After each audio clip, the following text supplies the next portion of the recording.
मित्रों, श्री राम कथा आयोजन समिति के अध्यक्ष के नाते मैं पूज्य बापू, राष्ट्र संत, और सचमुच में मैं इसलिए कहता हूँ क्योंकि इस राम कथा के संदेश के माध्यम से उन्होंने न केवल राष्ट्र को संदेश दिया बल्कि पूरे विश्व को संदेश दिया। राम सेतु का उल्लेख करके समाज को जोड़ने का संदेश दिया। विश्व में न जाने कितनी जटिलताएं और युद्ध जैसा वातावरण बना हुआ है, उस युद्ध के लिए समाधान क्या हो सकता है? एक राम कथा। समाज को जोड़ने के लिए सबसे अच्छा उपाय क्या हो सकता है? राम कथा।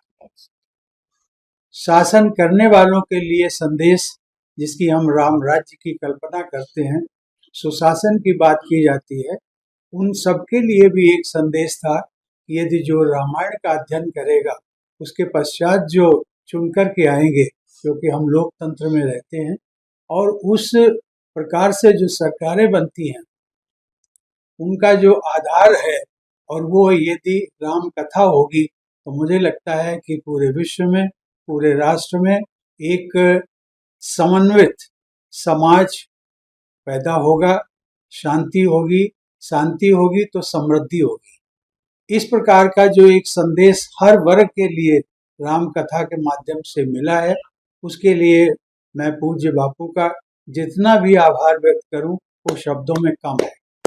सचमुच में इस भारत मंडपम में 9 दिवसीय श्री राम कथा का पर्व संपन्न हुआ और इसके साथ साथ आज ये पर्व समाप्त हो रहा है। हम सभी भारतवासियों के लिए प्रसन्नता की बात है कि कल जो है हम एक दूसरा पर्व सेलिब्रेट करने जा रहे हैं, वो है गणतंत्र पर्व। और ऐसा गणतंत्र पर्व न केवल मेरा है, ना आपका है, ना बापू का है, ना मुनि जी का है, बल्कि 140 करोड़ गणों का ये पर्व है, कल से प्रारंभ हो रहा है। उसकी भी मैं आप सबके माध्यम से सबको बहुत बहुत बधाई और देश में शांति समृद्धि के लिए शुभकामनाएं प्रेषित करता हूँ। मैं पूज्य बापू का आज समापन है, आप आए हैं यहाँ पे, क्या क्या कुछ नया एनालाइज करा, क्या कहना चाहिए? यही कहना चाहेंगे कि ऐसी राम कथाएं समाज के हर दिशाओं में होनी चाहिए, जिससे कि सनातन का एक प्रभाव जो लोगों तक विलुप्त हो रहने को तैयारी में है वो रुके और फिर उसका ध्यान लोगों से हटा के बताया जाए कि सनातन हमारा कितना महान है। बताने को सनातन में बहुत कुछ है। हमारे साधु संत जितने भी हुए अभी तक, जो बहुत कुछ समाज के लिए बना गए, दे गए, लेकिन उसका विश्लेषण नहीं हो पाया। इसके साथ साथ सनातन इंटेलिजेंस आना सबसे ज़्यादा ज़रूरी है। अभी तक जैसे आर्टिफिशियल इंटेलिजेंस की बात कर रहे हैं, ऐसे सनातन इंटेलिजेंस का आना भी बहुत ज़रूरी है। हमारे बच्चे जब सर्च करें तो उनको पता लगे कि हमारा सनातन कितना महान था। ऐसा नहीं हो सकता कि आर्टिफिशियल इंटेलिजेंस जो बताए वही सनातन है, ऐसा नहीं होना चाहिए। इसके बदलाव के अंदर ओम सनातन अपने आप में एक प्रयासरत है सारे कार्य को करने। सर, एकल संस्था आप चला रहे हैं पूरे देश भर में और बाहर भी जा रहे हैं, क्या कुछ कहना चाहेंगे? किस तरह के ये एकल काम करता है, बच्चों को कैसे इसका फायदा मिलता है, और कितने बच्चे अभी तक हैं जो एकल में आपके साथ जुड़ के शिक्षा प्राप्त कर रहे हैं?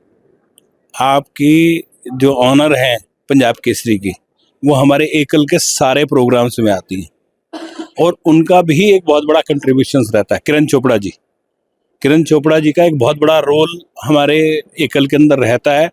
हर समय आपका पंजाब केसरी हमारा मीडिया पार्टनर बनता है।